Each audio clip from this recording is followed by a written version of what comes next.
buenas noches, amigos televidentes. Bienvenido a nuestro programa Perspectiva Global. Esta es su primera edición, donde quien les habla, Raiza Félix y Marcos Cadé, les ofreceremos una gran variedad de informaciones.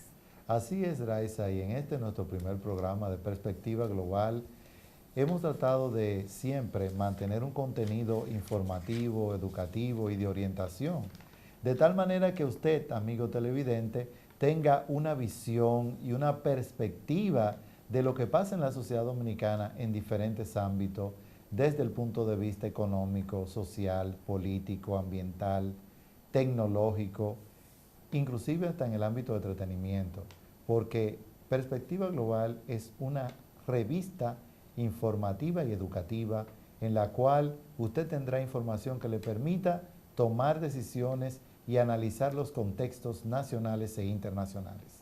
Y para comenzar nuestro programa, no podemos dejar de lado el tema que ha preocupado a la sociedad, no solo dominicana, sino a nivel mundial, que es el COVID-19, que como todos sabemos ha paralizado el mundo, ha cambiado nuestro estilo de vida, y después de las jornadas de vacunación, ahora tenemos una nueva variante que es la Omicron, descubierta este pasado 24 de noviembre en la área de África, Sudáfrica, y que de acuerdo a la OMS ha sido calificada como una variante de preocupación.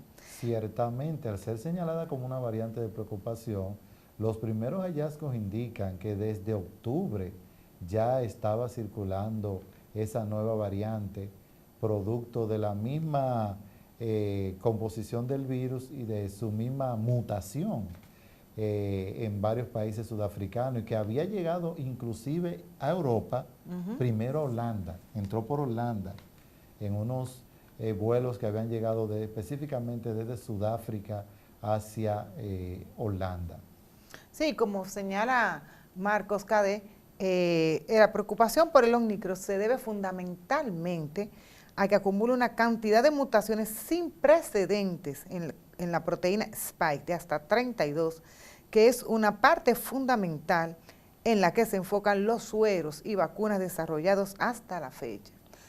Y se habla también de que uno de los aspectos que más inquieta de esta nueva variante es su nivel de replicación, lo fácil que puede ser el nivel de contagio. Aunque una médico de Sudáfrica, específicamente la ciudad de Johannesburgo, ha establecido que los síntomas en alrededor de unos 60 pacientes que han sido identificados con esa variante han sido leves a moderados específicamente, lo cual no mostró preocupación desde el punto de vista clínico o médico, porque también hay que ver cuáles, digamos, los aspectos que van a centrar la preocupación desde el punto de vista de los virólogos, sobre todo en términos de cómo se puede comportar esta nueva variante.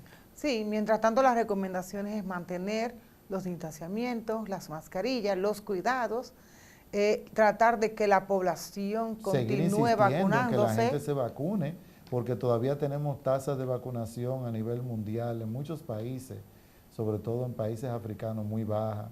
Aquí en la República Dominicana no hemos alcanzado todavía ni siquiera el 70% de nuestra tasa de vacunación que el gobierno se había propuesto. Estamos en alrededor de un 60%. A nivel nacional. A nivel nacional. Entonces todavía hay que seguir impulsando ese esfuerzo para seguir exigiendo que la gente se vacune, sobre todo los que no se han vacunado.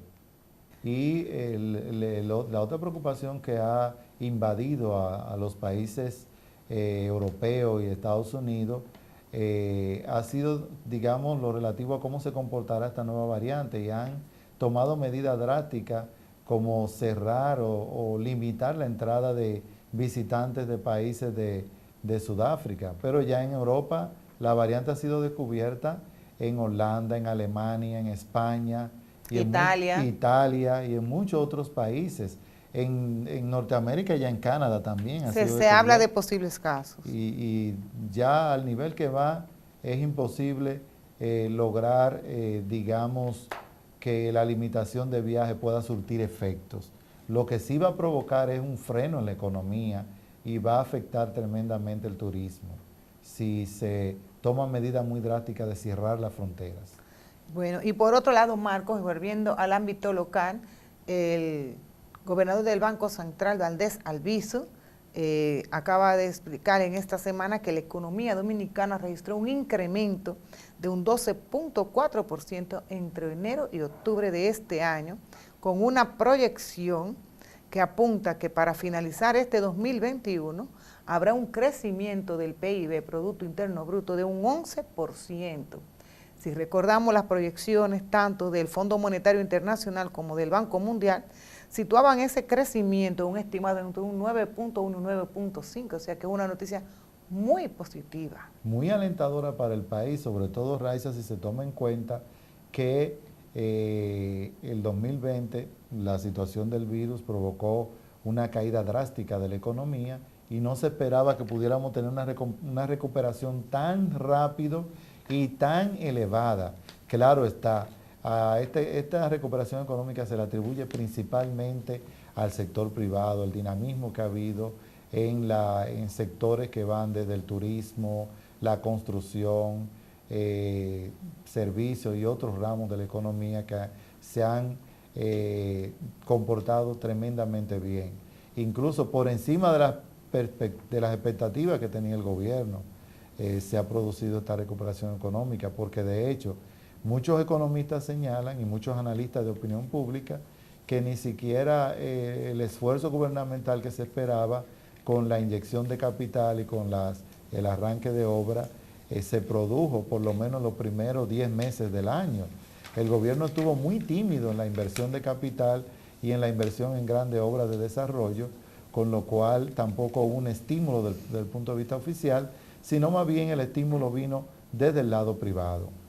Bueno, el gobernador fue más específico con relación a lo que tú señalas y señala que para enero-octubre los sectores que registraron las variaciones interanuales más significativas respecto al 2020 fueron los hoteles, bares y restaurantes con un 36.1%, construcción con un 24.9%, manufactura y zonas francas con un 21.9%, transporte y almacenamiento con un 13.2%, el comercio con un 11.3%, manufactura local un 10.9%, exportación de minas y canteras con un 5.4% y otras actividades de servicios con un 5%. La verdad que debemos aprovechar esta bonanza de este año, porque la perspectiva tal vez para el año 2022 no sean la misma que este año. Ya podemos ver, digamos, que la economía comience a llegar a sus niveles de, digamos, de amortiguamiento, en lo cual se verá el comportamiento real. Por lo tanto, ha de esperarse que las autoridades tengan un rol más activo en términos de lo que debe ser la inversión pública, la inversión en obras, que ya se ha visto sobre todo en noviembre y lo que se espera de diciembre, que el gobierno aumente la inversión de capital. Sí, en ese sentido, reiterando las declaraciones del gobernador del Banco Central, Valdés Albizu, quien además, como todos ustedes saben, es presidente de la Junta Monetaria, él señala que de subir la tasa, que la decisión de la Junta Monetaria de subir la tasa de interés de política monetaria de un 3 a un 3.50% anual fue oportuna, debido a que si el Banco Central no reaccionaba a tiempo, se hubiese generado hacia adelante un sobrecalentamiento de la economía y a su vez un desbordamiento de las presiones inflacionarias y un desequilibrio macroeconómico, Marcos. Cabe destacar que esas declaraciones y esa explicación del gobernador del Banco Central viene a raíz de los cuestionamientos que ha tenido diversos ámbitos desde el punto de vista de analistas de opinión pública, sectores, digamos, políticos, así como también economistas, que entendieron que esta decisión de aumentar la tasa monetaria no tenía una explicación, debido a que los niveles de inflación que estamos viviendo no tienen origen monetario, sino más bien la inflación que se ha visto en el mundo entero es producto de los efectos que ha tenido la cadena de suministro y la misma situación generada por la pandemia del COVID, que ha provocado y ha desencadenado alza en diferentes artículos. Entonces se ha cuestionado y se ha analizado que la medida monetaria no era lo esperado ni lo recomendado por algunos sectores. Sobre todo hemos visto que a nivel de la Reserva Federal todavía no se ha tomado medidas de aumento de tasa de interés. Pero sobre este tema tenemos a alguien, Marcos, que nos va a abundar un poquito más. Que nos va a arrojar luces sobre el tema de la economía, el crecimiento económico, el tema de la inversión pública y las perspectivas a nivel nacional y a nivel internacional que tiene el país en el comportamiento de su economía. Estaremos entrevistando al licenciado Pavel Isa Contreras, quien es viceministro de Planificación e Inversión Pública del Ministerio de Economía, quien tan generosamente nos ha concedido esta primera entrevista de nuestro programa Perspectiva Global. También es importante y oportuno destacar que otro tema que ha sido de objeto de debate a nivel nacional es la problemática desencadenada por el tema de los conflictos que se ha dado con taxistas, sobre todo alrededor de los hoteles, y el servicio de Uber. Hemos visto que a nivel de lo que ha sido, digamos, lo que se esperaba de que las autoridades tuvieran una fuerte intervención regulatoria que permitiera la libre operación en el mercado y el libre comportamiento del servicio en términos de oferta y demanda, que es como debería comportarse una economía. Sin embargo, ha tenido que producirse una decisión de parte de Uber que ha salido a llegar a un acuerdo con taxistas de diferentes polos turísticos del país. Esa es una situación que desde 2014, con el surgimiento de Uber, se ha visto tanto en Europa como en Centroamérica, América y otros países. Colombia también. Sí, en todo lo que es la región, Centroamérica, Chile, Uruguay. Y sabíamos que tarde o temprano iba a llegar a República Dominicana. Hasta ahora es un tema que está en manos de las autoridades, que son quienes deben decidir y regular este tipo de transporte.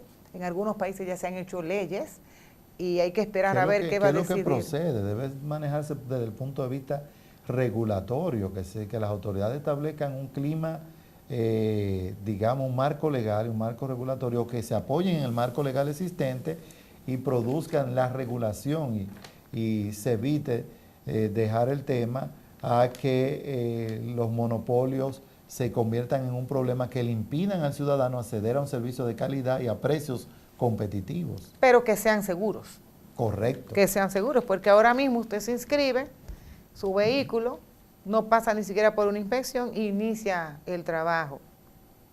Sobre todo en nuestro país, donde el sector turismo es una fuente primaria de ingresos y está muy regulado, o sea, con seguros médicos, con legislaciones, taxistas y vehículos registrados. Entonces, es una situación muy complicada, porque así como todos abogamos por un traslado de calidad y buen precio, también queremos ir seguros, o sea, que no haya asaltos, que no haya robos, que no haya ningún tipo de incidente, que el día de mañana no aparezca quien dé la cara. Sí. O sea, es entendible la preocupación de ambos sectores y por eso exhortamos a las autoridades, tanto del Intran como del Congreso, como el gobierno central, a que sigan tomando este tema en serio y se le busque una solución legal y regulatoria. Correcto. Y así, amigos, con esta, crisol de temas que hemos analizado, comenzamos esta primera parte de nuestro programa Perspectiva Global. Vamos ahora a un interesante corte en el cual pasaremos la primera pausa de nuestro programa.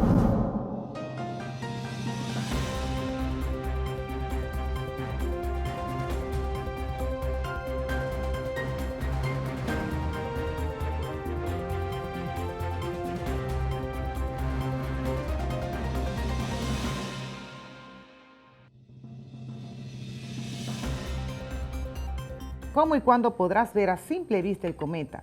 El astro, bautizado por algunos medios como el cometa de Navidad, fue descubierto apenas en enero de este año, cuando estaba entre Marte y Júpiter. Y los científicos de la NASA ya han trazado la órbita que está siguiendo hacia el Sol. La buena noticia es que Leonard se está a punto de ser visto a simple vista en países de América Latina. Eso sí, las condiciones del tiempo deben ser las óptimas para poder apreciar a Leonard antes del amanecer. Será a mediados de diciembre, entre el 12 y el 14, cuando se pueda apreciar de mejor forma, pues estará en su punto más cercano a la Tierra. Sin embargo, los científicos no pueden indicar una fecha exacta sobre cuándo ofrecerá su máximo esplendor, porque el polvo y gas que emana son impredecibles. El 12 de diciembre, Leonard estará en su punto más cercano a la trayectoria de la Tierra. Alrededor de esa fecha, antes del amanecer, Leonard podrá ser apreciado a simple vista en casi todo el mundo.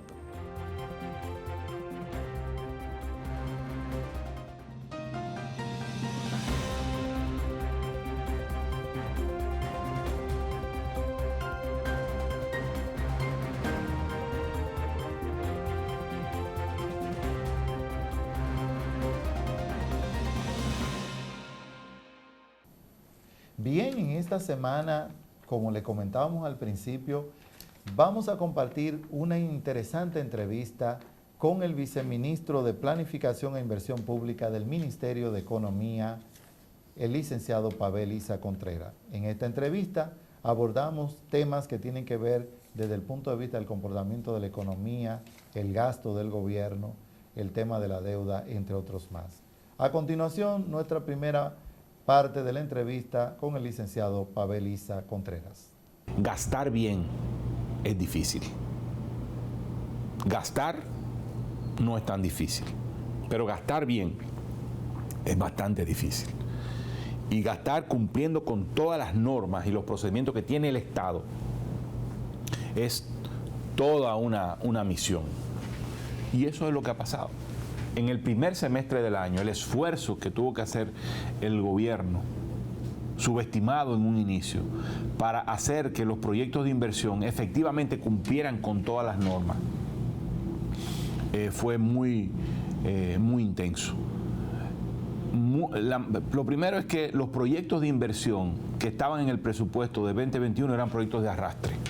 Si al gobierno entrante no le dio tiempo para elaborar nuevos proyectos de inversión para incorporar en el presupuesto, porque además tuvo que someter al Congreso dos modificaciones presupuestarias y el presupuesto del 2021. O sea, fue imposible elaborar proyectos de inversión nuevos que tuvieran, digamos, el sello y la orientación, las prioridades del nuevo gobierno. Porque además elaborar un proyecto de inversión es un trabajo grande. Tienes que concebirlo, entenderlo, explicarlo, plasmarlo en un documento, identificar la aprobación beneficiaria, identificar estimar cuál es la tasa de retorno de ese proyecto, en fin, ver los impactos ambientales y las labores de mitigación. Es decir, impulsar un proyecto de inversión no es una simple decisión. Hay que elaborar un documento, hay que elaborar una propuesta y someterla al Ministerio de Economía, y que el Ministerio de Economía evaluar si efectivamente cumple con todas las normativas, todos los procedimientos y si el proyecto vale la pena. Bueno, no se podía hacer eso en los 2-3 meses que habían disponibles desde que se tomó desde que se asumió el gobierno hasta octubre, que es la fecha cuando se tiene que presentar el presupuesto del año siguiente. Entonces hubo que asumir un montón de proyectos de arrastre, y esos proyectos de arrastre tenían muchísimos problemas. Tantos problemas tenía que hubo que aprobar una ley excepcional para conducir por un camino expedito muchos de los proyectos de inversión, especialmente lo que tenían que ver con educación. O sea, tenías presupuestos de escuelas completamente agotados y apenas se había puesto la zapata, porque fueron formulados y no estaba identificado el terreno.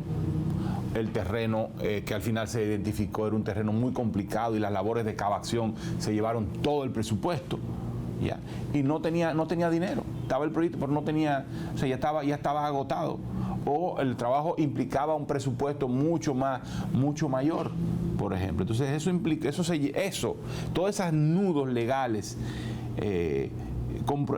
impidieron que el gobierno pudiera pudiera gastar oportunamente los recursos. Ya a partir de agosto de este año el tema se resolvió. Yo creo que pudo haber un discurso que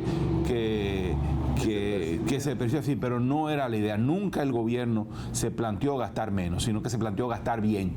No se hablaba de ahorro, pero cuando estaba hablando de ahorro estaba hablando de recursos que se limitaron en cosas que eran menos productivas para reorientarlas a destinos más productivos, incluyendo la vacuna. ¿Cuánto costó la vacuna? 30.000 millones de pesos. La última cifra que vi. Es decir, ¿y de dónde tuvo que salir eso? Del propio presupuesto y de contener algunos gastos. Entonces, cuando el gobierno hablaba de ahorro, era de ahorro en unas partidas, pero para reorientarlas a estas otras partidas como las vacunas, el gasto en salud o el gasto en asistencia, en protección social, porque todos los programas se prolongaron. Todos los programas de asistencia del pasado gobierno fueron prolongados hasta diciembre y una parte de ellos fueron prolongados hasta abril o mayo, sin que estuviera estado consignado en el presupuesto. Entonces hubo que hacer ahorros en una parte para redireccionar hacia otro. Pero el tema de la inversión pública, no hubo una decisión de contener la inversión pública, para nada, sino son estos problemas que yo te estoy mostrando. Lo que pasa es que afortunadamente no hubo necesidad. O sea, la inversión privada hizo el trabajo. O sea, fue una casualidad muy, muy positiva. Resultó y fue un evento que sencillamente pasó. La inversión privada reaccionó. Las exportaciones reaccionaron y llevaron el crecimiento a un nivel de casi 11% el proyectado.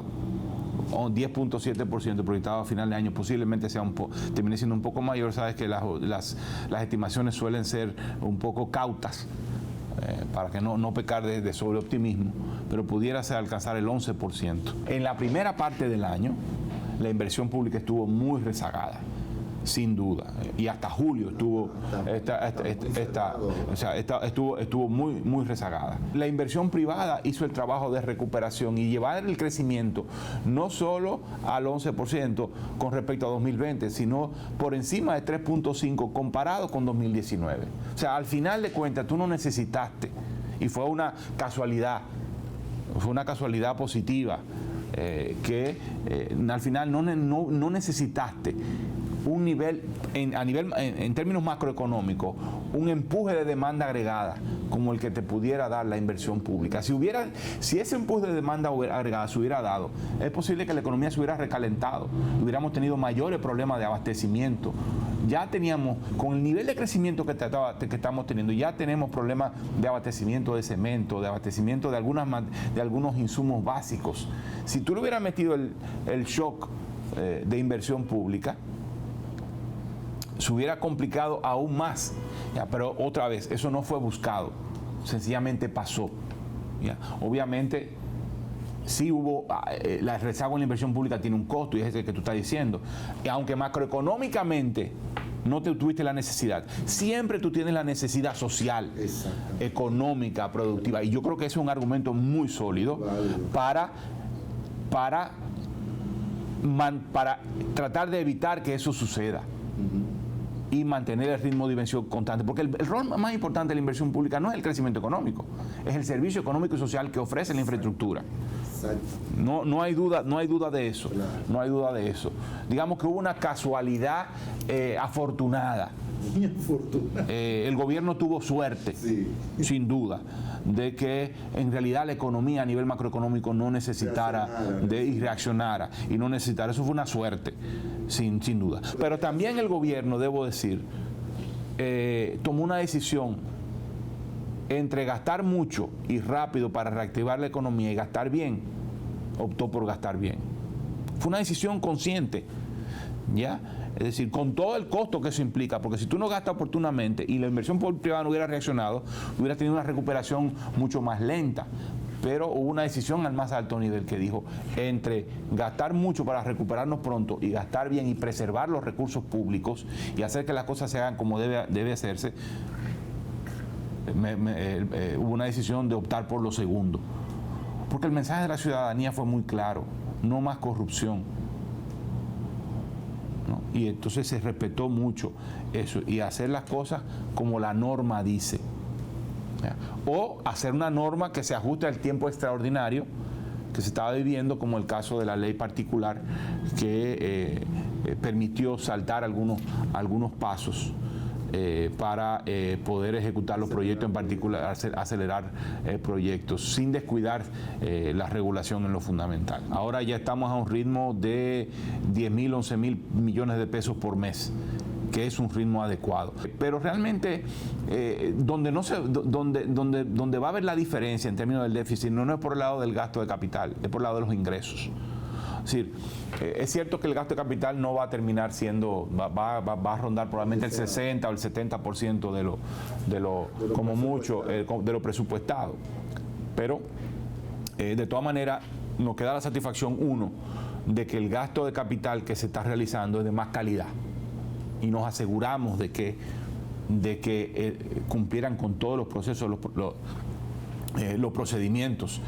Y además, se hizo el trabajo que permitiera que el gasto, que la inversión pública se ejecutara, porque con las condiciones anteriores, si no se resolvían esos nudos, no iba a ser posible tener el gasto de capital que tenemos hoy. Queremos hablar de un buen gasto, suficiente, considerando lo que tenemos, y de calidad. Entonces no vamos a ahorrar. No es la meta ahorrar, la meta es redireccionar el gasto para gastar bien. Un ahorro en el sentido de que tú moviste recursos, un ahorro en el sentido de que tú redujiste grasa, gasto que no iba a tener efecto, para invertirlo en gasto. Es muy difícil saber eso. No hay un número específico de decir, mira, yo quité gastos malos en tanto y lo puse acá. No se ha hecho ese ejercicio. Lo que se está haciendo es cumplir con la normativa. Tú ahorras de un lado, pero para gastar en otro. Entonces, cuando tú hablas de eso, tú dices, bueno, el presidente lo que dio la cifra fue del movimiento de partida, de cuánto se sacó de aquí para poner allá. Ya, eso fue lo que habló. Lo que está diciendo es, yo lo prefiero aquí que allá. Ahora, ¿cuánto rendía allá comparado con lo que rinde acá? Ya es darte una respuesta precisa sería una osadía de mi parte. No hay una estimación clara de cómo tú puedes mover eso, cuánto tú lo único que tienes es el movimiento de recursos, pero no el impacto social de esos recursos. Eso es un trabajo de estimación enorme. Tú solo tienes certeza de que en lo que tú estás invirtiendo, como las vacunas, o como el reforzamiento del gasto de salud en algunas áreas, o la protección social, te va a rendir mucho más que lo que tenías en publicidad. Para ponerte un término que ha sido muy usado y muy debatido. Sí, exactamente. Lo que tú estás gastando en eso, o lo que estás gastando en viáticos. Aquí teníamos la DGODT, la Dirección General de Ordenamiento y Desarrollo Territorial. Y esa entidad pública, que es parte de este viceministerio, se fusionó con el ministerio. Y eso nos permitió eliminar, por ejemplo, todo el gasto administrativo que era independiente. Nos permitió eliminar el gasto en comunicaciones que era independiente. Tenía un personal para los temas de recursos humanos independiente. Todo eso en este ministerio lo quitamos y lo centralizamos. Ya, eso nos permitió un ahorro que permitió invertirlo en otras cosas no de este ministerio, sino también en el Estado en general. Y eso se concretó con la modificación presupuestaria que nos recortó recursos, pero que se podía hacer, porque no tuvo ninguna implicación sobre el funcionamiento de esta institución. Y así se hizo en muchas entidades públicas. Marco, muy interesante las declaraciones del viceministro Paveliza Contreras. Arroja mucha luz, pero creo que todavía hay más. Claro que sí, ha sido un conversatorio en el cual nos ha abordado temas que preocupan al país en términos de lo que debe ser el ámbito del gasto público y otros aspectos más. Pero en esta segunda parte de la entrevista con el licenciado Paveliza vamos a ver el tema del endeudamiento, cuál es la visión que él tiene y aspectos que tienen que ver con cómo debe ser el ritmo de endeudamiento del país a nivel nacional e internacional. Seguimos. Con respecto a la deuda pública, realmente el Estado Dominicano, para la administración anterior y para esta administración, ninguna tenía ninguna otra opción más que, frente a la situación que estaba viviendo de derrumbe de los ingresos y de aumento de la demanda de gasto público, que incrementar el déficit y por lo tanto incrementar el endeudamiento. No había ninguna otra opción. Y eso lo hicieron todos los países del mundo. ¿Ya? Porque tú estabas con una economía paralizada, los ingresos tributarios se derrumbaron y tú tenías una demanda de protección social y de gasto en salud que no tenías antes, y tenías que salir en auxilio de la población. Y eso, repito, lo hizo el pasado gobierno y lo continúa haciendo este gobierno. Y lo hicieron todos los países del mundo. Ok. Ahora, lo que está pasando en el año 2021, especialmente en la segunda mitad, es que la demanda de recursos por financiamiento se ha reducido. ¿Y por qué se ha reducido? Porque los ingresos se han disparado. ¿Y por qué los ingresos se han disparado? Porque la economía se ha disparado, se ha reactivado. El Estado Dominicano está recaudando mensualmente 7,000 millones de pesos más de lo que pensaba recaudar, comparado con el presupuesto de los proyectados, 7,000.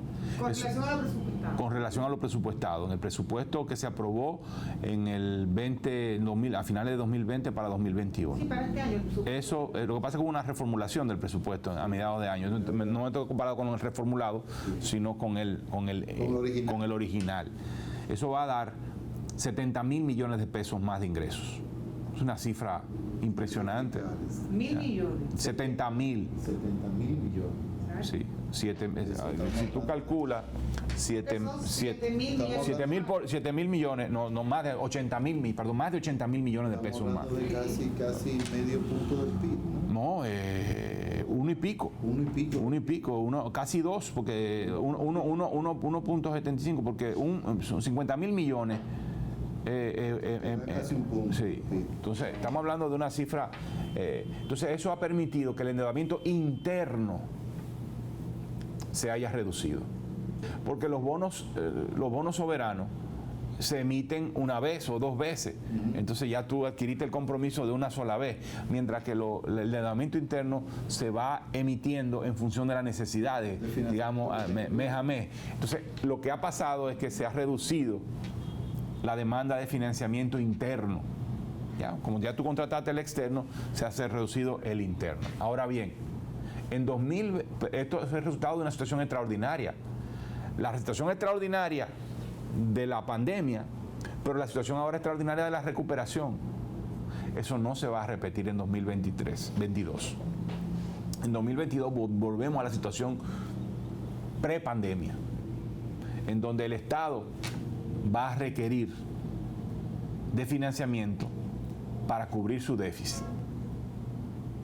Y por lo tanto, esa es la misma situación, el mismo desafío. Y por lo tanto, digamos, frente a esa situación hay dos cosas que tú tienes que hacer. Mejorar la calidad del gasto y, en la medida de lo posible, contener el gasto y aumentar los ingresos para reducir la demanda de financiamiento. Es decir, para reducir el ritmo de crecimiento de la deuda. Es el mismo desafío que había antes. Pero ahora hay una diferencia importante. Antes de la pandemia y antes de hace 3 semanas estaba en el tapete la cuestión de la reforma tributaria, que iba a permitir, que debió de haber permitido elevar los ingresos públicos propios, ¿no?, y reducir la demanda de financiamiento.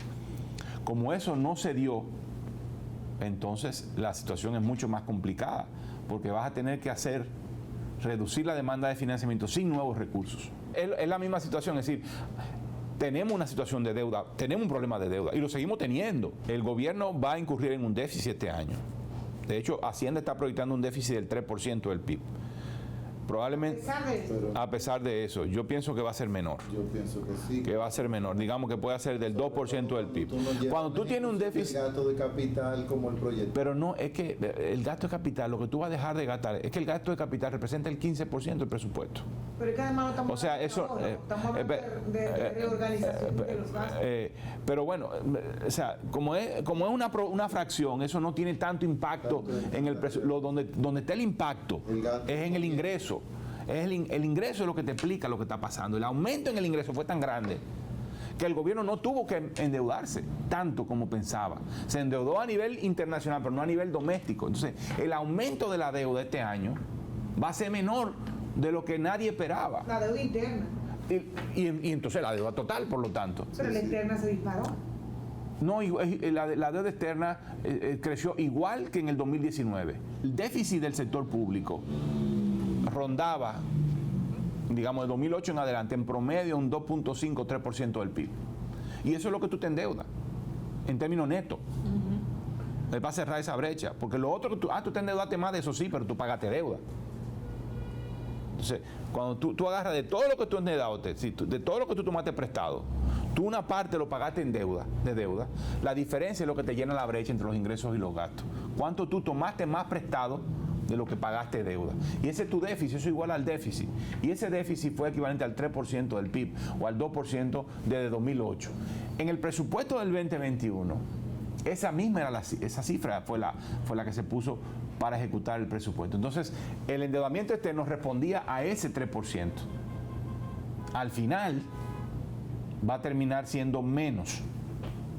El endeudamiento externo y el endeudamiento interno va a terminar siendo menos. 2/3 de la deuda es externa y 1/3 es interna. La interna va a terminar siendo muy baja. Entonces tú vas al final te vas a terminar endeudando. Hay que ver las cifras finales. Al final tú vas a terminar endeudándote 1/3 menos o 1/4 menos de lo que tú pensaste que te iba a endeudar. Entonces sí, la deuda no va a crecer tanto este año, pero repito, no fue por una decisión del gobierno, fue un evento extraordinario, una recuperación impresionante que ha dejado sorprendido a todo el mundo, ¿no? Que hizo innecesario la inversión pública en términos de la demanda agregada, porque la inversión privada te hizo el trabajo. Ahora, 2022 no va a ser así.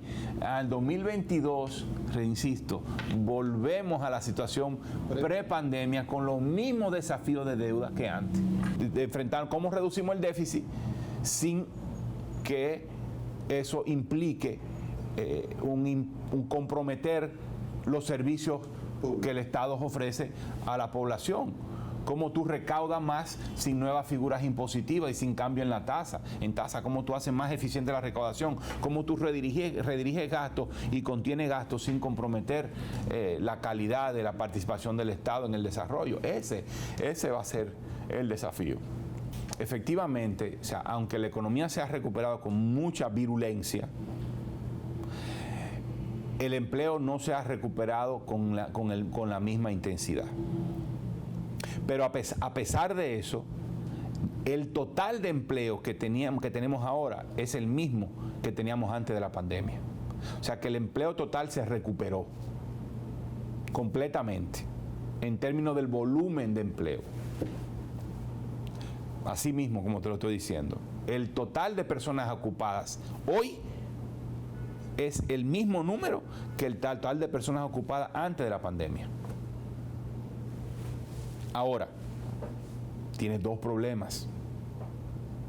Uno, la participación del empleo informal en el empleo total subió en 2 puntos porcentuales.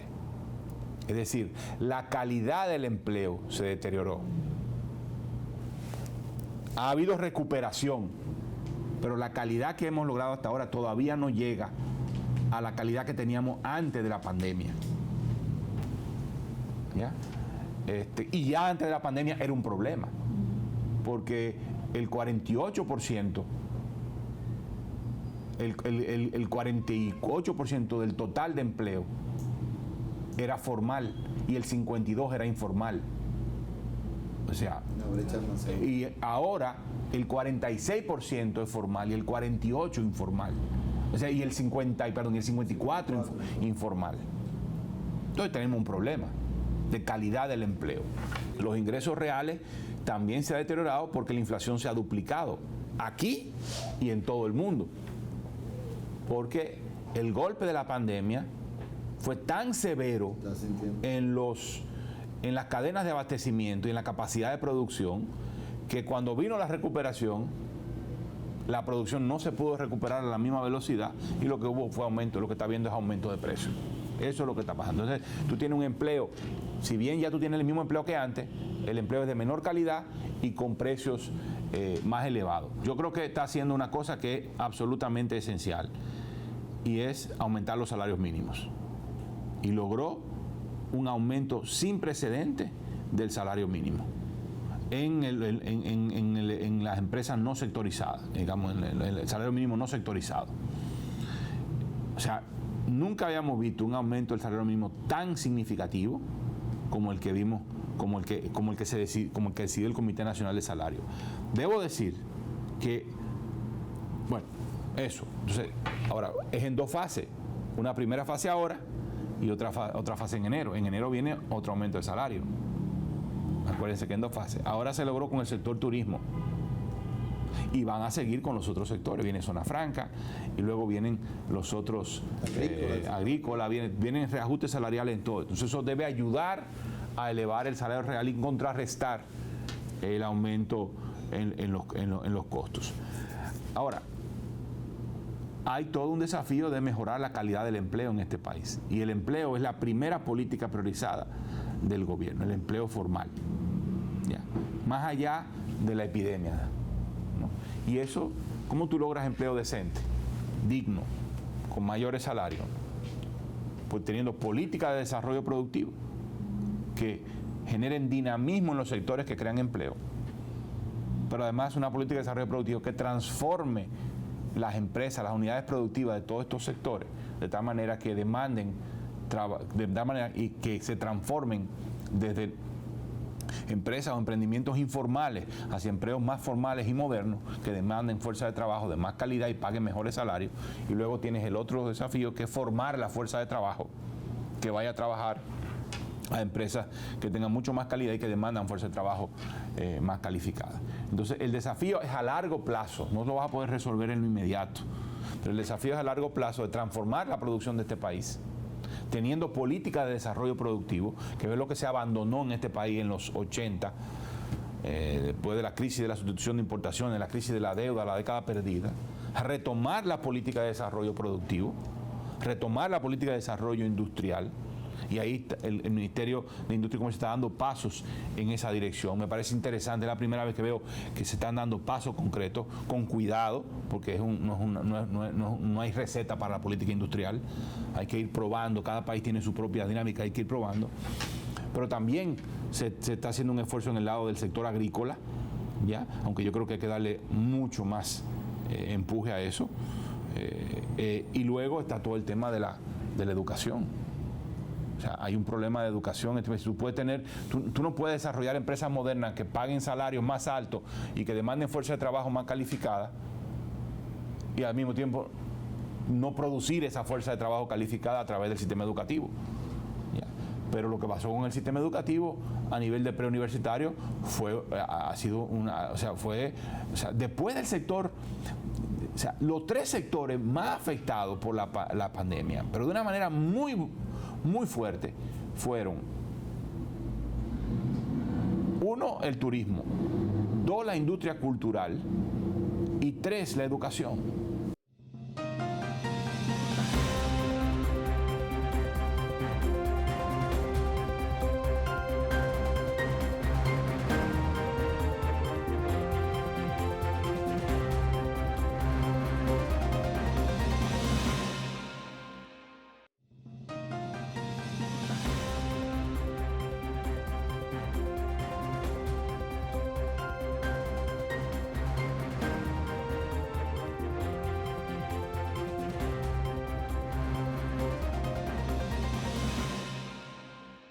En perspectiva global, Tu medio ambiente. El pasado 5 de diciembre se celebró a nivel mundial el Día Mundial del Suelo. En esta ocasión, el lema del Día Mundial del Suelo fue detener la salinización de los suelos y aumentar su productividad. En ese sentido, el viernes pasado se realizó un foro virtual como una forma de conmemorar el Día Mundial del Suelo, correspondiente al año 2021, y que como cada año a partir del 2015, contando con las orientaciones y material de campaña que ofrece la Alianza Mundial por el Suelo. Esta vez, el Ministerio de Medio Ambiente y Recursos Naturales y la Sociedad Dominicana de Ciencias del Suelo, con el apoyo de la Organización de las Naciones Unidas para la Alimentación y la Agricultura, tomaron la decisión de realizar este evento en forma conjunta, contando con la presentación de 2 ponencias internacionales y una ponencia nacional orientadas al tratamiento de temas alusivos a la campaña que se realiza este año de detener la salinización de los suelos y aumentar su productividad. En perspectiva global, tu medio ambiente. La verdad que el economista Pavel Isa Contreras es una joya sin desperdicio y como siempre ilustrándonos con esas opiniones tan interesantes. Esperamos a futuro volverlos a tener por nuestro programa Perspectiva Global.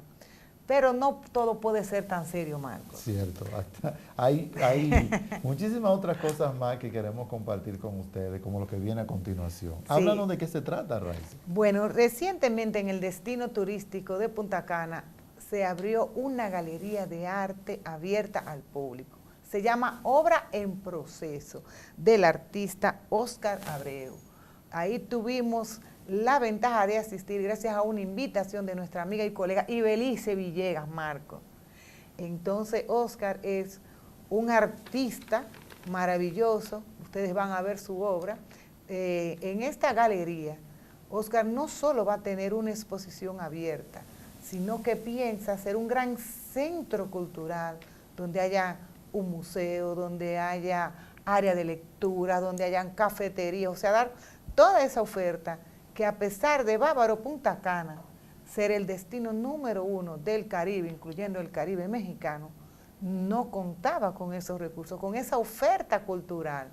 Así que aquí los dejo con el artista Óscar Abreu. La exposición es parte de lo que constituye mi propuesta artística, que es el psicoexpresionismo. Pero vámonos a concentrar lo que es la exhibición en sí mismo. La exhibición es obra en proceso. Y obra en proceso es la obra, como yo como performancero, que hago presentaciones en proceso constantemente en diferentes espacios públicos, pintando en vivo, yo estoy llevando mi propuesta al siguiente nivel, o sea, todo el concepto de la exposición es un performance, desde el edificio, desde la misma exposición, obra incompleta, inconclusa, obra de diferente tiempo, para que se pueda ver la obra en proceso. Pero no solamente eso, con esta iniciativa invitamos al público para que cada semana que pase por el lugar va a haber nuevos cambios. O sea, incluso en las mismas obras, en el edificio, en el entorno, o sea, todo el contexto de lo que es la exposición durante los 2 meses que va a durar esta exhibición, hasta el 10 de enero del 2022. El concepto esencial en mi obra es el psicoexpresionismo, y el psicoexpresionismo es una propuesta que yo la inicié desde el año 94. Y trata, el psicoexpresionismo, más que expresar las emociones, es explicar las emociones. Yo juego con una serie de elementos que son, por ejemplo, los cuadros que representan la memoria y con diferentes estados emocionales, lo que se sustenta la personalidad y la condición humana. Este proceso de museo, que también es parte de la exposición en sí mismo, es un museo en proceso. Aquí vamos a desarrollar no solamente una área para un salón de eventos, no solamente para charlas, conferencias, talleres, obras de teatro, presentaciones de libros, vamos también a tener un bar, vamos a tener incluso un restaurante en el 3er piso donde se van a hacer desfiles de moda, presentaciones de películas, o sea que vamos a tener una variedad, un abanico para cubrir las necesidades culturales de la región. Pensando en lo que es la región este, me preguntan con frecuencia que por qué Punta Cana, o sea, un museo. definitivamente Punta Cana es la ventana hacia la República Dominicana. El 63% del turismo que llega al país entra por Punta Cana. Y yo digo, wow, el arte dominicano necesita tener una presencia internacional. ¿Por qué no ponérselo de frente al público que nos visitan, que vienen al país y que preguntan con frecuencia dónde podemos ver el arte dominicano? Y lo que ven son otras cosas que no son necesariamente arte dominicano.